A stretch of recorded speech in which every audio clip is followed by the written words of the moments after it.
इनमें से किस विद्वान का मत है कि पृथ्वीराज रासो मूल रूप से प्रबंध काव्य नहीं था, बल्कि चंद बरदाई ने इसकी रचना मुक्तक काव्य के रूप में की थी? हजारी प्रसाद द्विवेदी, नरोत्तम दास स्वामी, गौरी शंकर हीराचंद ओझा या मोहनलाल विष्णुलाल पंड्या?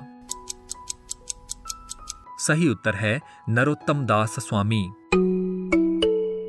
पृथ्वीराज रासो की प्रामाणिकता पर अनेक विद्वानों ने विचार किया है और अपने मत प्रस्तुत किए हैं। इस ग्रंथ की प्रामाणिकता के संबंध में विद्वानों के 4 वर्ग बन गए हैं, जो इस प्रकार हैं।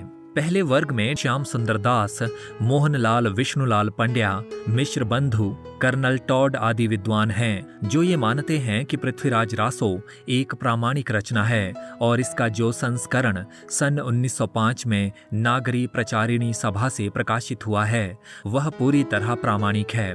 दूसरा वर्ग रामचंद्र शुक्ल, कविराजा श्यामल दास, गौरी शंकर हीराचंद ओझा, डॉक्टर बूलर, मुंशी देवी प्रसाद, राम कुमार वर्मा आदि विद्वानों का है, जो रासो को सर्वथा अप्रामाणिक ग्रंथ घोषित करते हैं।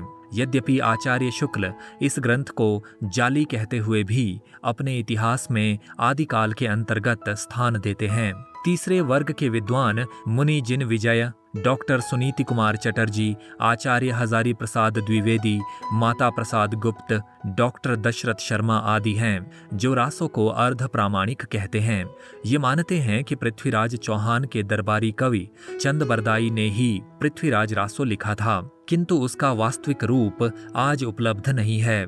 हजारी प्रसाद द्विवेदी का मत है कि मूल रूप में पृथ्वीराज रासो को शुक शुकी संवाद में रचा गया था। इसी आधार पर द्विवेदी जी ने संक्षिप्त पृथ्वीराज रासो का संपादन किया है और उसमें 8 सर्गों को स्थान दिया है। चौथा मत नरोत्तम दास स्वामी का है। इन्होंने अन्य विद्वानों से हटकर ये बात कही है कि चंद ने पृथ्वीराज के दरबार में रहकर मुक्तक रूप में रासो की रचना की थी, अर्थात इसे महाकाव्य के रूप में नहीं रचा गया था। उनके इस मत से कि रासो मूलतः प्रबंध काव्य नहीं था, अन्य कोई विद्वान सहमत नहीं है।